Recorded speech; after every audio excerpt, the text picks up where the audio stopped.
What's good, everybody? Welcome to the Plus Show. My name is BJ Matthews, aka B. Just before we get started, follow us on the YouTube page, the Pull Up Basketball Podcast. Like, share, subscribe. All of our YouTube videos. Hit that like button as y'all come in here. Get the notifications out there as well. Let's go to our Cash App, $ BJ Matthews.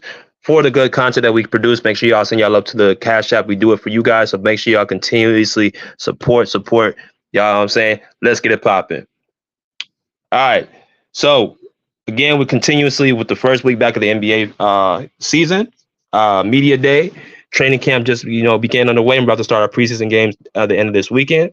If you guys have not checked out some of our last videos, we just had one with the Clipper talk last night.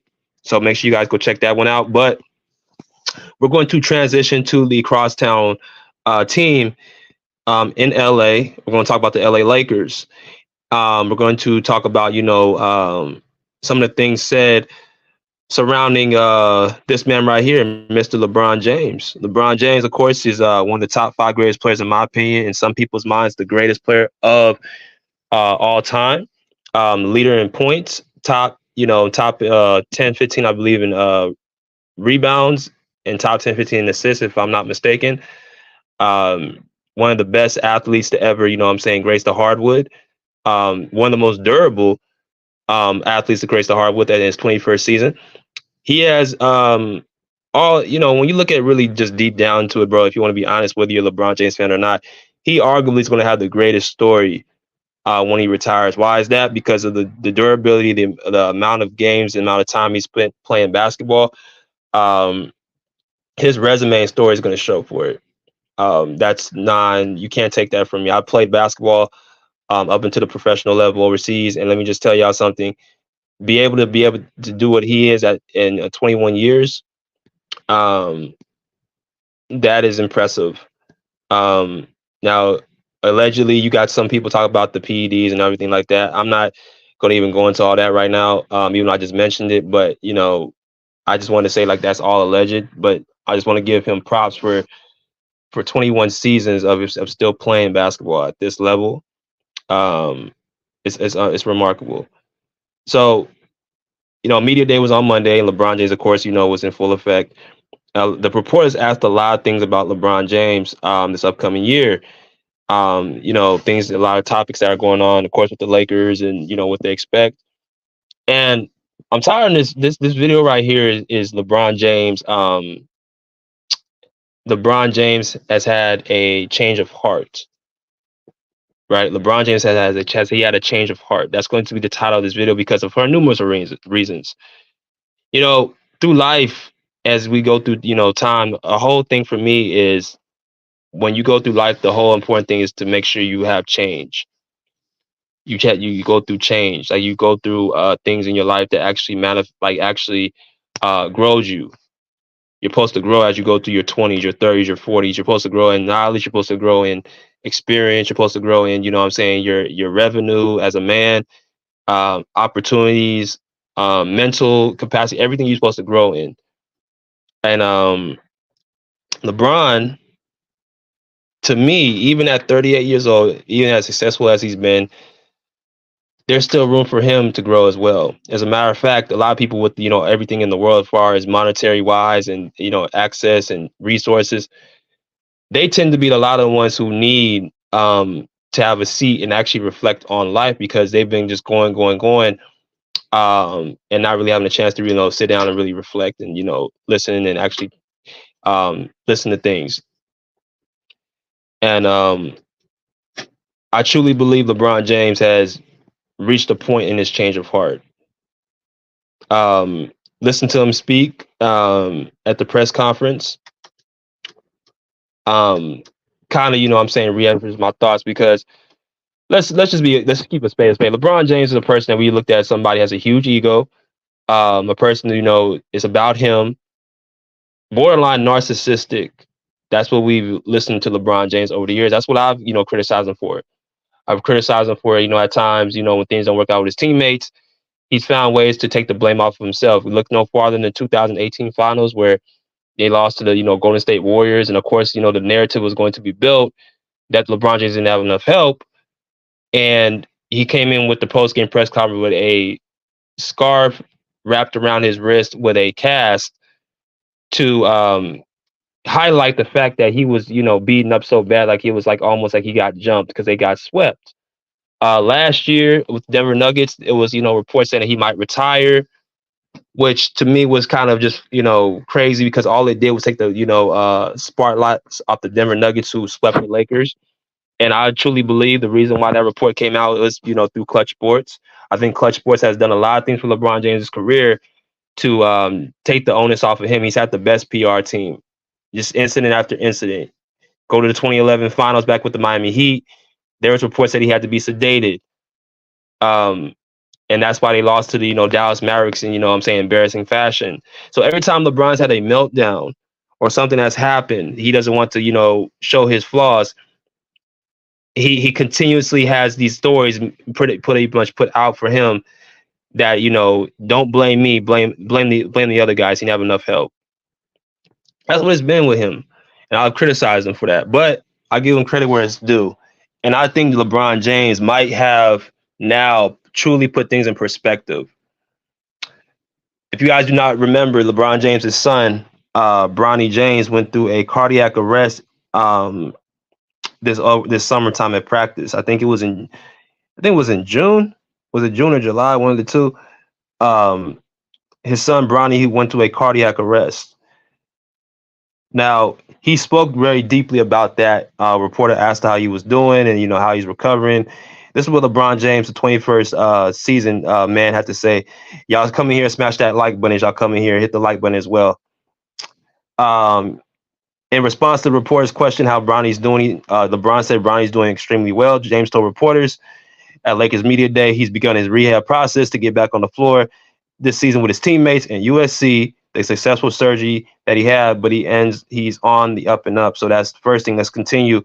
He also says that definitely a whirlwind and a lot of emotions for our family this summer. But the best thing we have is each other. We're happy to see where he is today, and we look forward to seeing what his future still has in store for him. Let's continue to more. He said, no matter what's going on in your life, at that point in time, the only thing that matters is your family. To see what he's been through over the last few months, it's been a lot. I can only imagine how it's been for him because it's been a lot for me. It's been a lot for our family.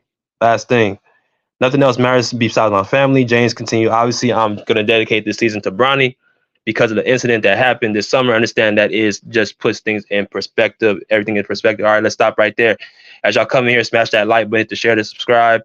Hit the Cash App, you know what I'm saying, for this content that we drop. Now, let's pick a few things.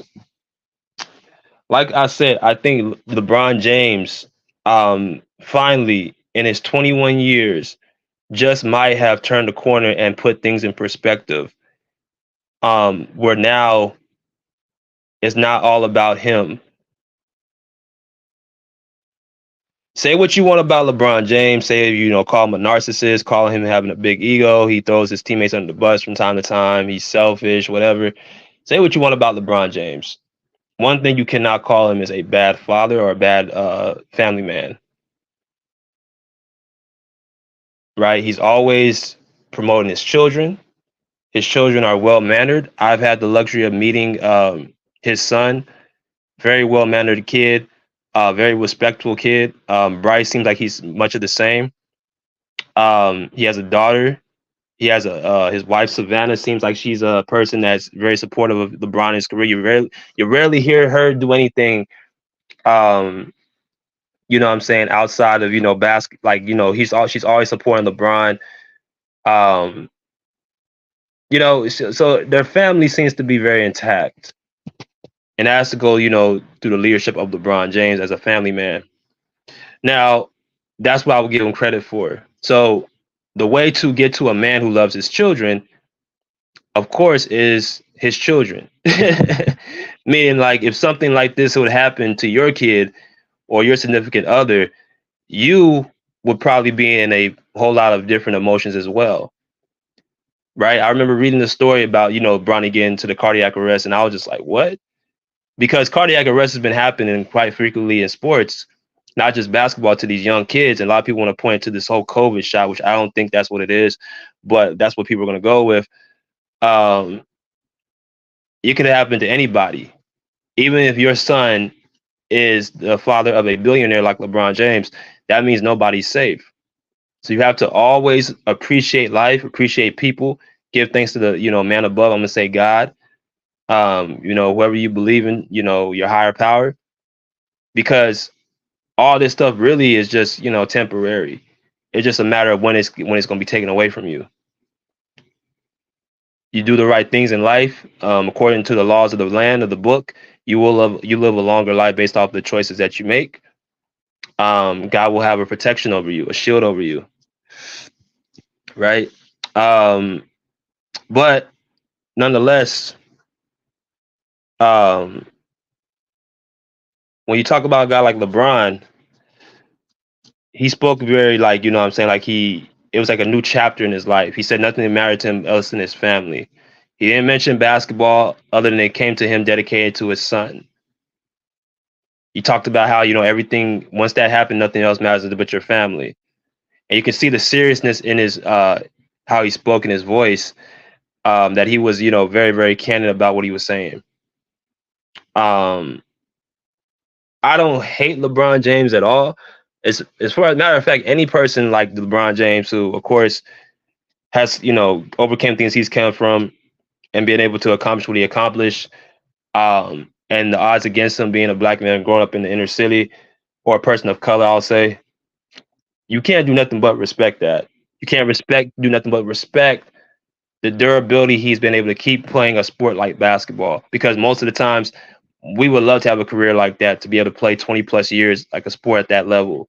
So you have to almost appreciate that, respect that, like, man, this guy's doing something I wish I could do. I mean, you're gonna continuously cheer that on, right? So this is nothing but respect for LeBron at this point.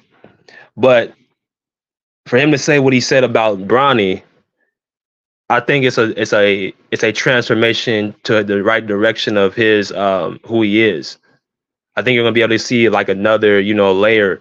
It's kind of like Kobe Bryant. Remember when Kobe Bryant was looked at as being a person who was aloof, who was very selfish and to himself, and people thought he was arrogant. I remember all them talks about Kobe Bryant, when in reality all he was a person just worried about what I'm saying, being great and being able to what I'm saying, maximize his basketball playing career as much as possible. A lot of that came with having to isolate himself from people. People used to call him like he never wanted to go out.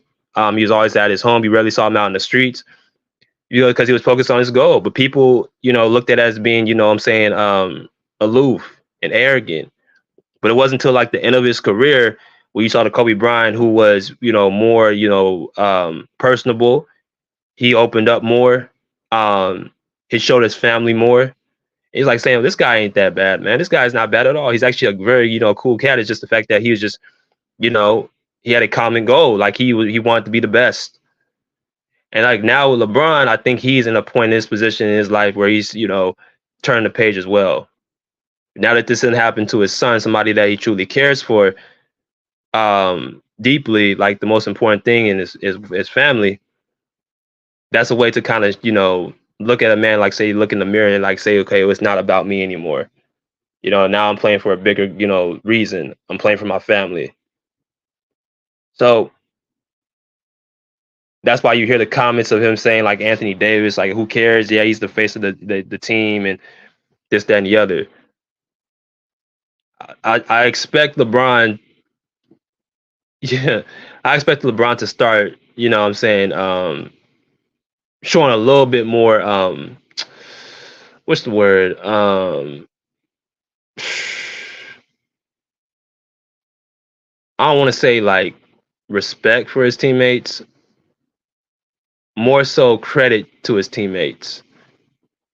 Instead of more like about himself, it's going to be more about us, more about the team, more about his co-stars. I think, if I'm a betting man, what I'm saying? Because all this stuff affects, like, now it's like, it's not a who cares who gets the credit, who cares about that. Like, I almost lost my son. Like, basketball is this is this is a microcosm to my family. Like, y'all can have this. I don't think it'll be overnight, because it's like it's a long time he's been like this. But I like what I heard, at the press conference, from LeBron. I liked his comments. I liked how he was very astute. He seemed like there's a maturity there. Um, and certain men go through certain things to, what I'm saying, bring out certain results at certain times. That's how I look at it. What you were at 23, everybody, one person may be super mature, the other person may be super immature. It's just all about what you are and how you are designed.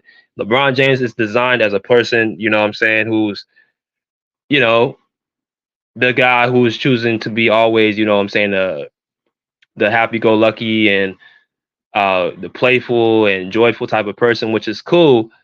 But then sometimes I look at him like, he kind of lacks a certain maturity. I know people may say, well, that what are you talking about, BJ? He has one of the highest IQs to ever play. I'm not talking about his basketball. I'm talking about his makeup and how he is as a person. Anytime that you constantly have to dissolve blame from yourself and look at your teammates and always make it about you and always take the blame, that means you're lacking some type of, grace and some type of humility, right? That's something that I think LeBron James, he has to be the center of attention. He has to be the guy who is talked about. He has to always be in the limelight. That's what I've noticed from him over the last, really the last 12 seasons since he came to Miami. Ever since the decision, he's became that guy. Before LeBron James was more, all about the work, all about being great and, the process. But then after that, he came to Miami, he became more the diva. He became more the guy who, it's about, me, me, me, me, me. And if I don't get the job done, I'm gonna go in and put the blame on, everyone else. I'm gonna place the finger instead of the thumb. Yeah, you know what I mean? So hopefully this is another transformation for LeBron James, and I'm rooting for him. I'm glad that his son is okay. I'm glad that his son was able to pull through because it could have been very, traumatic. Of course, RIP to the black mama and his daughter. Y'all just never know, bro. Like y'all have to appreciate life, and y'all have to make sure that you guys give thanks to the Most High because He's the one who's in control of everything. A lot of times we lose focus of that. So don't forget to, what I'm saying, put in perspective the things that matter, kiss the ones that mean something to you, and live your life. All right, but until next time, respectfully say, pull up a seat, pull up a chair, pull up, peace. Out of here like swimwear.